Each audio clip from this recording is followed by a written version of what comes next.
अतिथिगण और साथ में हमारे से बैठे भाई, आप सभी को धन्यवाद। जय हिंद। देखिए, यहाँ बहुत सी बातें आ गई हैं और समय में देख रहा हूँ कि बहुत से वक्ता भी हैं, तो मुझे थोड़ा सा जरूर साथ में बात करनी पड़ेगी। आज की इस पसमानदा जो पहल की बात हुई है, पसमानदा जगाओ पसमानदगी हटाओ, इसका मतलब हम सोचते हैं कि यही होगी कि पिछड़ापन भगाओ, पिछड़ापन की जो गंदगी है उसको मिटाओ। जैसे हम लोग भी कहते हैं शूद्र में जो बुराइयां हैं उनको मिटाओ, शुद्धवाद अच्छे का इसका एक पाल है। पसमानदा की बात आने पर सच कहिए तो मुझे भी अपने मिशन के बारे में बात आ गई। सबसे बड़ी बात है कि पसमानदा की जरूरत क्यों पड़ी। जरूरत इसलिए पड़ी कि जो हमारे जो सैकड़ों साल से सदियों से जो ब्राह्मण धर्म व्यवस्था कर दिया, सनातनी धर्म नहीं आया, मनुस्मृति का जो मानवता विरोधी जो संविधान था, उसके अत्याचार से, उसके मतलब दुराचार से उसे लोगों ने परेशान होकर के कई कारणों से बहुत से लोगों ने धर्म परिवर्तन किया। उसी से आपको मुस्लिम धर्म बना, उसी से अब बौद्ध भी बनता जा रहा है, सिख धर्म बना। सिख धर्म तो भी मानो 300 साल पुराना, लेकिन उसमें भी बुराइयां चली गई है।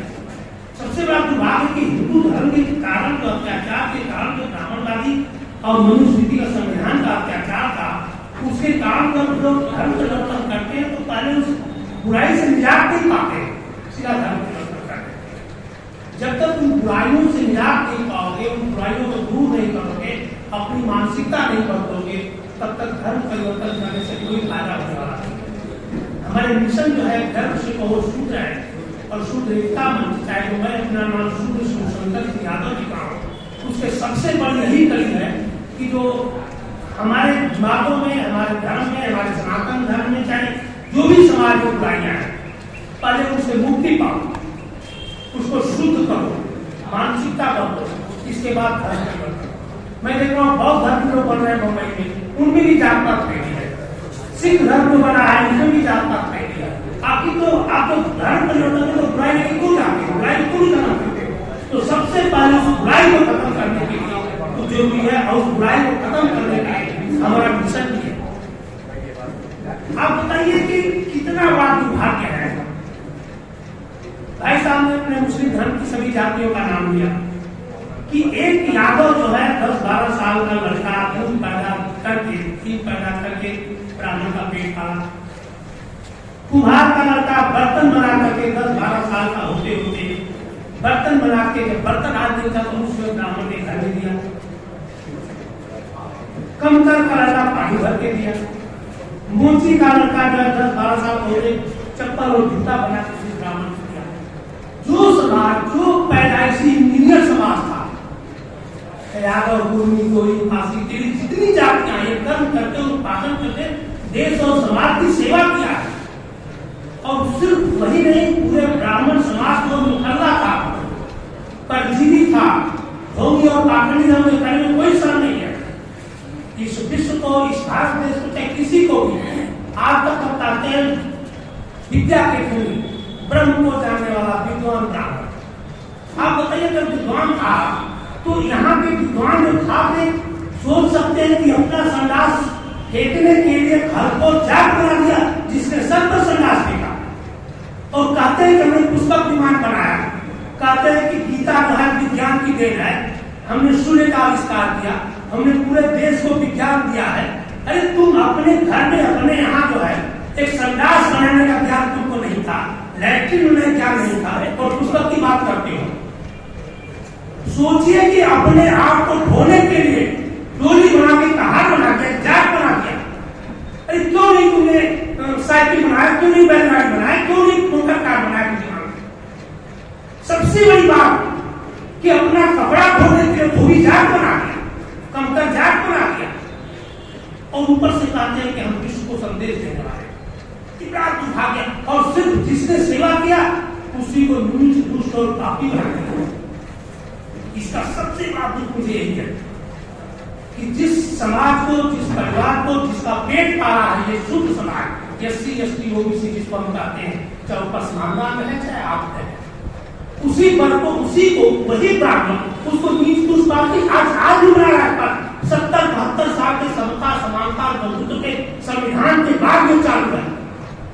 संविधान का आर्टिकल 13 कहता है कि 26 जनवरी 1950 के बाद जितनी भी ऊंच नीच छुआछूत भेदभाव से जितनी परंपराएं चल रही है, जितना रीत रिवाज चल रहा है, जितना कथा कहानियां चल रही है, शादी ब्याह चल रहा है, उसी दिन ध्वस्त कर दिया गया है। अगर संविधान लागू हो जाए, आर्टिकल 13 लागू हो जाए, तो ब्राह्मण आपके साथ नहीं कर सकता है, तुरंत अरेस्ट हो जाएगा, क्योंकि ऊंच नीति भावना से कहता है। अब शादी किसी से करेंगे, तलाक कोर्ट में जाते हैं, क्यों जाते हैं, क्यों नहीं पंडित पकड़े तलाक में करा। ये कितना बड़ा हमारे देश में 2 तरह का संविधान चल रहा है। एक तो संविधान भारतीय संविधान 1950 का, वो करते ही याद नहीं है, टोटल मनुस्मृति का संविधान ही चलता है। जहां भी देख लीजिए आप, बारीकी से सबसे बड़ा दुर्भाग बताइए, मैं कितना दुखी हूं कि एक इंसान, मैं बताता हूं, जो इंसान चाहे वो मुस्लिम हो चाहे हिंदू हो, जात पात के ऊपर, जात के नाम से अपने आप को उच्च समझता है और दूसरे को नीच समझता है, उसको मैं इंसान नहीं मानता। तो मानवता के लिए कलंक है, वो अपराधी है, अपराध कर रहा है और ये नहीं भोग भी रहा है, लेकिन अहंकार उसको दिखाई नहीं देता। ऐसी मानसिकता की आपका देखते कि सवाल नीच है, यादव नीच है, एक इंसान सबको नीच बना रहा है और वही आपको अपने आप को उच्च बना रहा है और पूरी और विद्वान बन रहा है। कैसे आप उसको विद्वान मानते हो, कैसे उसको उच्च मानते हो? जो उसकी मानसिकता इतनी गंदी है कि आपको नीच करता है, इंसान को नीच कर रहा है। मैं तो उसको हैवान मानता हूँ, अपराधी है वो, और आप भी उसको हैवान मानिए और इस चीज को एकदम करते ही मत बर्दाश्त करिए किसी भी सूरत में कि इंसान को अछूत करता है, नीच करता है। आप बताइए, हमारे बाप दादा, उसको भी आ रहा हूं, हमारे बाप दादा परदादा नीच दुष्पापी थे, इन्होंने देश और समाज की सेवा किया, आज भी है और कल भी रहेंगे। मैं ब्राह्मणों से पूछता हूँ, बताओ भाई, एक नियाद दे दो मुझे, मैं डॉक्टर, इंजीनियर, वैज्ञानिक बन जाऊं, 10 साल 15 साल, तुम्हें अपनी बराबरी में कब लाऊं? अगर नहीं ला सकते हो तो ऐसे धर्म में लाख मारता हूं, जिसमें तुम बराबरी का कभी हिस्सा ही नहीं दे सकते हो, तो हम क्यों ऐसे धर्म, ऐसे परंपरा में, ऐसी व्यवस्था में क्यों रखते हो? करते ही रहने का कोई औचित्य ही नहीं है, जिससे हमें बराबरी का हक नहीं मिल रहा है, समाज का हक नहीं मिल रहा है। एक चीज और आप लोग बता देना चाहता हूं, जो देवी देवता भगवान, आपके सामने बोल रहा हूं, घंटे की चोट पर लिखा हुआ है कई जगह, यहाँ तक कि 50-100 साल पहले SC ST OBC को मंदिर में अलाउ नहीं था, लिखा शुभ ना कराओ, अंतर वर्जित है। जिस भगवान, जिस देवी देवता को एक इंसान के छूने से, शूद्र के छूने से अपवित्र होता है, उस भगवान को आप कितने बेवकूफ हो कि अपने घर में लाके रख रहे हो। वो भगवान कैसा सब नहीं है कि हमारे घरों में घुस रहा है, तो हमारे घर में आना चाहिए, जो हमारे छूने से अपवित्र होता है वो आज हमारे घर में आना चाहिए, उसने हमारे को कतई नहीं आना चाहिए। इसलिए मैं कह रहा हूँ कि वो भगवान हो ही नहीं सकता, वो भगवान हो ही नहीं सकता, वो इंसान के छूने से अपवित्र होता हो, वो भगवान कैसे हो सकता है और आपका भला कैसे कर सकता है? ऐसे भगवान को लाभ मांगे, घर से निकालो, तभी आपका भाग होगा, सब चीज बदल जाएगा। आपकी दुख का कारण है ये सिर्फ और सिर्फ भाग भगवान, देवी देवता और भगवान है। हमारे बाप दादा परदादा सैकड़ों साल से हमने देखा है, यहाँ तक कि मैं चंदौली का रहने वाला हूँ, 12-15 किलोमीटर सुबह 4 किलोमीटर के गंगा स्नान जमाना करते थे और फिर लौट जाते थे। क्या मिला उनको? जिंदगी में बदहाली, तंगाली, बेतहाशा, कभी सुख की जिंदगी नहीं मिला। जब से हमारा संविधान आया है तब से जाकर के हम कम से कम देवी देवता भगवान मैं ये क्यों करना चाहता हूँ आप लोगों को, ये जो जितने देवी देवता भगवान जिस पर आप आस्था करते हो ना, ये बैसाखी है, बैसाखी ये लकड़ी होती है, आप इस बैसाखी को उठा के फेंक दीजिए। मैं भी आपकी तरह ही हनुमान का भक्त था, वो कहानी बता देना चाहता हूँ, थोड़ा समय है।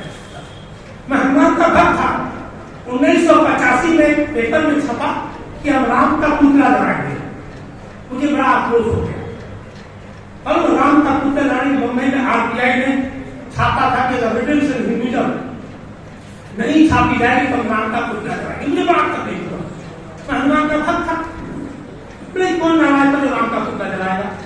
बाद में मुझे एविडेंस इन हिंदुइज्म की किताब पढ़ा, उस किताब पढ़ने के बाद बाबा साहब की 2-3 बार मंथन करने के बाद जो हमारे घर में जो हनुमान का मनुष्य उठा के फेंका है, और तब से भगवान की गुलामी से मुक्त हो गया। 40, 50 और 85 से बोल रहा हूँ, कभी हम लोग भगवान का भूत देवी देवता कहीं कुछ आता ही नहीं, अपने कर्म पर भरोसा होता चाहिए आपको भी करा। आप कहिए भगवान क्यों चाहिए, रात में जाकर मत सोइए, इस पर बहस करिए, डिस्कस करिए, तर्क करिए कि मैं भगवान क्यों चाहिए, क्यों पत्थर की मूर्ति चाहिए, क्यों फोटो चाहिए हमें। आप एक और करो नहीं चाहिए, क्या बिगाड़ने का, चैलेंज कर लो। देखिए आपका मान सम्मान और आपका मनोबल बढ़ेगा, कर्म पर आपको एक ताकत मिलेगी, आप कर्म पर भरोसा हो जाएगा, आप उसी दिन से प्रगति के रास्ते पर हो जाओगे। तो भी कुछ नहीं किया है, सिर्फ धोखा कुछ नहीं किया है, हमने अनुभव किया है, प्रैक्टिकल किया है और रिसर्च भी किया उसके ऊपर। तो कितनी बड़ी विडंबना इस देश में। मैं एक चीज और आपको बता देना चाहता हूँ, जिसको हम कहते हैं हमारे जो गीता में लोग कहते हैं, हमारे वेदों पुराणों में लिखा हुआ है। आप बताइए कहीं मैं तो कह रहा हूँ कि इतना बकवास लिखा हुआ है और उसको कहते कि तुम मानो। हमारी बड़ी बात हो रही है आजकल, रोज मुझे कहीं से न कहीं से धमकी ये आ रहा है।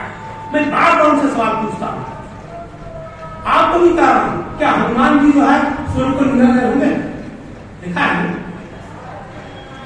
गणेश जी महल से पैदा हो गए, कोई खीर खा के पैदा हो गया, कोई पसीने से पैदा हो गया, कोई कान से पैदा हो गया, कोई मगरमच्छ से पैदा हुआ है, कोई मकई से पैदा हुआ है, क्या है?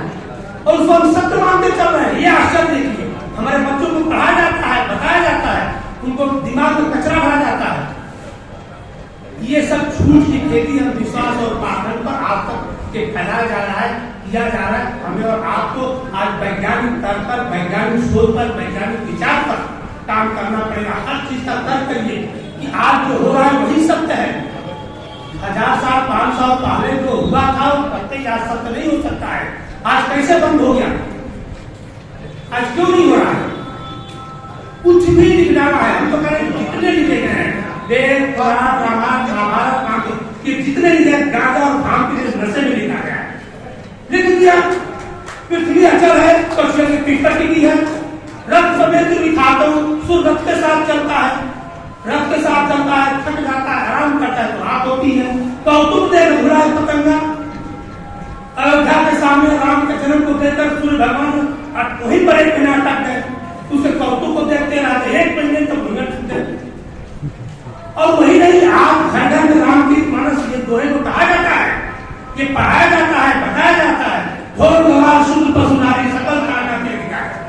कोई आदमी वही शुद्ध जो है अपनी को गाली दिला रहा है और भकोसला, मतलब कोई अर्थ नहीं समझता है, आंख बंद करके वो पढ़ता जा रहा है और फिर वो आपको एक लाइन को समझो, पूछो, तर्क करो कि ये क्यों लिखा गया, कब लिखा गया और किसने कौन षड्यंत्र किया है, किसके लिए षड्यंत्र किया गया, ये सब षड्यंत्र है। किसी एक वर्ग ने हलवा पूरी अयाशी करने के लिए दुनिया भर की काल्पनिक रिसर्च किया है।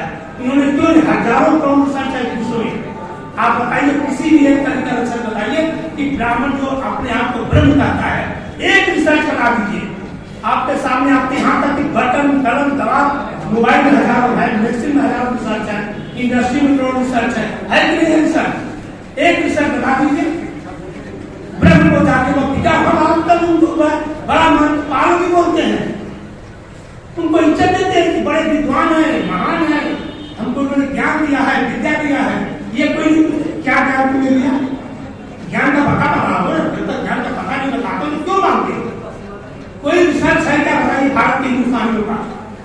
एक भी रिसर्च बता दीजिए हमें, मैं कुछ भी हाथ में तैयार हूँ। मैं आज भी कहता हूँ कि जितने बेवकूफ मंडूक बेवकूफ थे, इनके पास एक ही बुद्धि थी कि इंसान को बेवकूफ बनाओ, इनके दिमाग को जहर भर दो, इनको जाहिर बना दो, जिससे कि हम अपनी रोजी रोटी चलाते हैं। आज राजनीति भी हो रहा है, राजनीति क्यों हो रही है? आज क्यों शिक्षा बंद कर दिया है?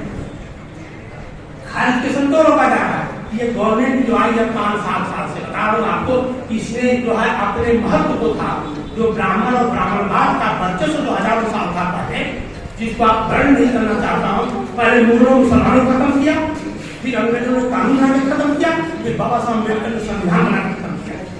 अब मिलान में मतलब 51 एक आर्टिकल है, वो कहता है कि हर इंसान को, हर स्टेट को, हर नागरिक को, हर इंसान के अंदर वैज्ञानिक शोध पैदा करने की प्रवृत्ति करना है। वही मैं कह रहा हूँ।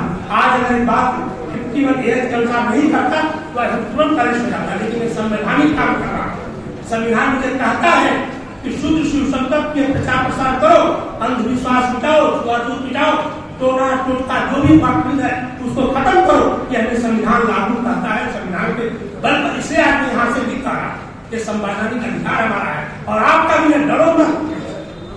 यदि कोई व्यक्ति यहाँ संवैधानिक काम करोगे और फिर जाओ जहां भी हो वहां बात करो, तर्क करो, सवाल पर जवाब करो, तब जाकर के आपका कुछ नहीं तो छिप कर करके हम लेकर के 40 साल निकल गया, 70 साल हो गया। अरे क्या करेगा कोई, परंपरा हमारी चली जा रही है, हमारा बाप ना करता है, हम नहीं करेंगे। मैंने 3 लेख लिखा है शादी पर, पंडितों से वैदिक से शादी करना अपराध है।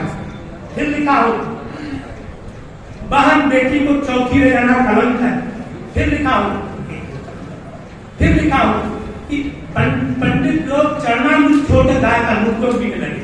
जब आपको गूगल पर भी मेरा नाम है, आप सर्च कर लीजिए श्री शंकर सिंह, सैकड़ों लेख है, 6 साल से मिशन चला रहा हूँ और बड़े तेजी से फैल रहा है और मैं चाहूंगा कि आप लोग इसमें ज्यादा सहयोग करें।